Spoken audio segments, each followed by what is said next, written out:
Halo anak-anak, Assalamualaikum warahmatullahi wabarakatuh. Selamat di pertemuan pertama ya, di bab pertama, pertemuan pertama kali di pembelajaran matematika, dan selamat bergabung di SMP Taukumar Semarang, dan sekarang kalian berada di kelas 77. Oke, sebelum pembelajaran dimulai, Ibu akan perkenalan dulu ya. Mungkin banyak yang belum mengenal Ibu. Oke, di sini Ibu namanya adalah Ibu Kamila Nisa. Di sini saya mengajar matematika dan akan mendampingi anak-anak di kelas 77 ini nanti. Nama saya Bu Kamila Nisa ya, panggil saya Bu Kamila seperti itu. Nah, untuk pembelajaran matematika nanti mohon disiapkan 2 buku ya anak-anak, buku catatan dan buku tugas ya.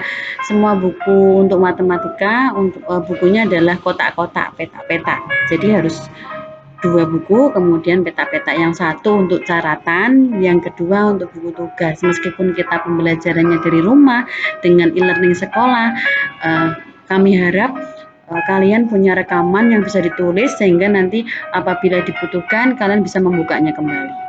Seperti itu. Dan jangan lupa ya, disiapkan buku paketnya. Ini ya buku paketnya ya, buku paketnya matematika yang sudah dipinjam di perpus ya. Jadi setiap pembelajaran matematika kalian lihat video ini, kemudian siapkan dulu 2 buku tulis tadi, buku tulis yang kotak-kotak dan buku paket, kemudian alat tulis yang lain.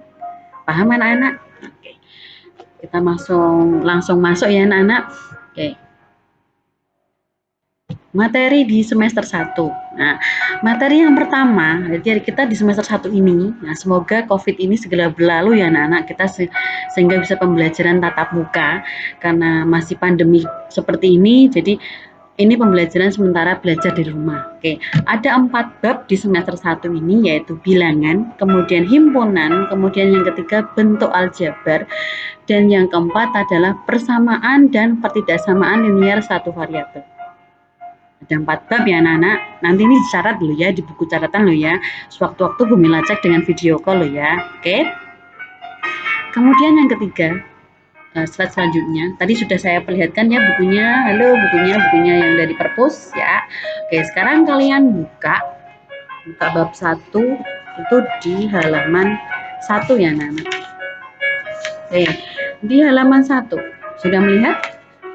Di halaman 1 kita lihat di sini adalah tentang bab bilangan. Oke, bab bilangan ya anak-anak.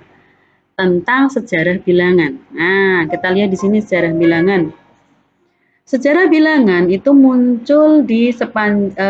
munculnya bilangan itu berasal dari bangsa yang bermukim di sepanjang aliran sungai seperti Mesir di Sungai Nil, Babilonia, nah dan seterusnya. Itu karena mereka menggunakan sistem perdagangan untuk yang di sebelah sungai itu kan ada mungkin perdagangan penjualan, kemudian keuangan, pemungutan pajak dan segala macam, maka dikenallah tentang bilangan mulanya dari bangsa atau negara yang dekat sungai seperti itu dulu. Nah, itu awal dari sejarah bilangan. Nanti kalian tulis ya anak-anak, tulis di buku catatan kalian. Ingat dirangkum yang jelas, yang yang ringkas, yang kalian benar-benar memahami. Kemudian kita lanjut ya anak-anak, kita lanjut ke tokoh inspiratif. Oke, sebelum ke tokoh inspiratif, buka buku kalian dulu yang halaman 3. Di situ ada subbab-subbab dalam bilangan ya. Nah, ada bilangan rasional, bilangan pangkat, bilangan bulat, bilangan pecahan, bilangan negatif, bilangan nol, bilangan cacat, bilangan positif atau bilangan asli. Oke, sekarang kita masuk ke tokoh inspiratif. Nah, ini Bu Mila tunjukkan biar kalian punya suatu tokoh gambaran atau tokoh idola dalam matematika yang suatu saat kalian bisa menggantikan atau mungkin menjadi sejarah matematikawan seperti itu. Tokoh inspiratif di sini adalah Leonardo da Pisa. Dibuka di buku kalian ya, halaman 4. Oke. Halaman 4 di sini adalah Leonardo da Pisa atau Leonardo Pisano. Nah, Bapak Leonardo ini adalah penemu barisan bilangan Fibonacci. Bapak ini berasal dari Italia. Nah, di buku ini nanti kalian bisa membacanya secara lengkap, kemudian kalian ringkas ya anak-anak, ringkas, kemudian tulis buku catatan. Nah, barisan bilangan Fibonacci ini Bunda tuliskan di sini adalah barisan yang diperoleh, ini diperoleh ya nak, ini salah ketik, dengan menambahkan 2 suku di depannya. Ya, nanti lebih jelasnya nanti di subbab selanjutnya. Ya, jadi ini pengenalan dulu tentang tokoh Leonardo da Pisa, penemu barisan bilangan Fibonacci. Apa itu barisan bilangan Fibonacci? Barisan yang diperoleh dengan menambahkan 2 suku di depannya. Ya, nanti kalian tulis, kalian rangkum yang baik di buku catatan. Oke. Sekarang kita lihat buku kalian lagi nih, buku kalian lagi di halaman 5 ya. Oke, kita buka buku halaman 5. Subbabnya adalah membandingkan bilangan bulat nih, membandingkan bilangan bulat. Sudah siapkan bukunya?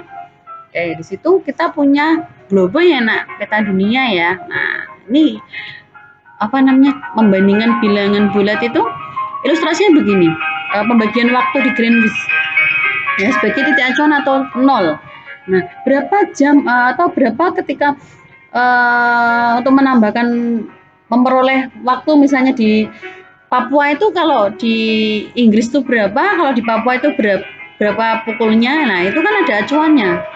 Nah, ini tadi yang Greenwich Meridian Time. Jadi titik acuannya adalah titik di Greenwich. Jadi kalau di negara X itu pukul berapa, kemudian yang di Papua itu berapa, kita bisa menghitung selisihnya lah. Itu adalah apa namanya ya, konsep awal dari gambaran awal tentang bilangan bulat. Nah, oke. Paham ya anak-anak? Bisa membayangkan ya, dan ini sudah pernah dipelajari waktu di SD. Nah, ini mengingatkan kembali. Oke, sekarang kita buka buku kalian halaman 6. Nah, nanti kalau Bumila terlalu cepat, kalian bisa membaca buku kalian dengan baik loh ya. Kemudian jangan lupa dicatat. Oke? Oke. Sekarang kita lihat bilangan bulat ini. Ini yang Bumila sudah tulis di sini ya. Bilangan bulat itu dibedakan menjadi 3. Bilangan bulat negatif, kemudian 0, dan bilangan bulat positif. Nah, ini ya. Kalau digambarkan skema, kiri 0 itu bilangan bulat negatif, kanan 0 itu adalah bilangan bulat positif. Nah, kemudian ini ada yang saya kotai di sini. Nah, ini juga saya ambil dari buku kalian ya. Nanti kalian rangkum, kalian catat materi yang sudah Bumila terangkan di sini.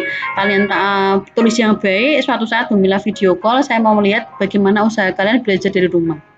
Nah, itu sebagai tugas keaktifan atau mungkin memang kerajinan kalian dalam menulis buku catatan kalian. Oke. Ini bilangan bulat positif adalah bilangan asli. Nah, jadi bilangan bulat positif ini ya nak. Nah, ke kanan mulai dari angka 1. Bulat positif mulai dari angka 1. Nah, bulat positif inilah dinamakan dengan bilangan asli. Jadi kalian ingat bilangan asli dimulai dari angka 1 ya. Kemudian kalau ini, sedangkan gabungan dari bilangan bulat positif dan 0, jadi gabungan 0 dan bilangan bulat positif itu dinamakan bilangan cacah. Jadi bilangan cacah dimulai dari angka 0, kalau bilangan asli dimulai dari angka 1.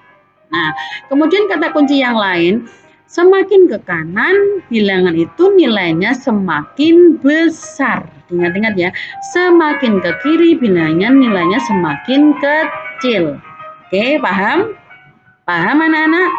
Oke, jangan lupa kalian tulis ya. Selanjutnya, operasi penjumlahan dan pengurangan bilangan bulat. Ya. Jadi di awal-awal ini nanti mengerjakan bilangan bulat, Bumila harapkan ya kalian buat garis bilangannya ya. Oke, sekarang kita contoh pertama. Ya, oke, kita buka halaman 11 ini ya. Kita langsung halaman 11. Penjumlahan dan pengurangan bilangan bulat. Oke, contoh 1-3 ya. Mia mempunyai 3 boneka di rumahnya. Ketika ulang tahun, Mia mendapat 4 boneka lagi. Nah, berapa total boneka dari Mia? Tadi kan punya 3 ya, nah. Jadi kita buat dari 0 ke 3. Karena mendapatkan boneka lagi, berarti kan dia tambah lagi ya, nak. Nah, semakin bertambah tadi posisinya ke, maka kita tambahkan ke kanan berapa langkah? 4. Jadi awalnya 3, dia punyanya 3, 1, 2, 3, awalnya 3 boneka, karena punya 4 lagi, jadi kita ke kanan lagi sebanyak 4 langkah, 1, 2, 3, 4. Makanya ada di posisi 7. Halo anak-anak, kita lanjutkan ya contoh yang kedua. Nia mempunyai 6 pasang sepatu di rumahnya. Karena dia senang hati, ia memberikan 2 pasang sepatu kepada sepupunya. Karena diberikan berarti diapakan anak? Dikurangi kan? Awalnya kan punya 6, karena diberikan berarti 6 kurangi 2. Mungkin kalau dalam selama ini kalian gampang, wah 4 tuh jawabannya. Lah bagaimana kalau digambarkan dalam garis bilangan? Nah 6 berarti apa? Kita berjalan dari 0 ke 6. Ya kan nak? Oke, kemudian karena dikurangi berarti kita arahnya ke kiri. Oke, ke kiri berapa langkah? 2, 1, 2. Ketemunya 4. Paham? Jangan lupa ditulis loh ya. Oke, contoh yang ketiga. Ini perlu pencermatan ya, nak, karena kalimatnya perlu kalian pahami dengan teliti. Oke. Seorang penyelam amatir mula-mula berlatih menyelam di kedalaman 2 meter di bawah permukaan laut. Jadi dia menyelam di bawah permukaan laut 2 meter ya nak. Kemudian karena dia sudah lancar, dia menyelam lagi, turun lagi 5 meter, bis 2 turun lagi 5 meter. Karena di bawah permukaan laut dalam matematis dituliskan dalam bentuk min 2. Kemudian turun lagi kedalaman 5 meter berarti min 5, betul? Karena yang ditanya selisih maka kita kurangi. Nah, jadi negatif 2 dikurangi negatif 5. Nah, bagaimana penggambaran dalam garis bilangannya dan berapa hasilnya? Kita lihat min 2 berarti apa? Dari 0 ke min 2. Dikurangi kan harusnya ke sana ya nak, ke kiri ya nak. Tapi karena dikurangi kemudian min maka arahnya jadi ke kanan.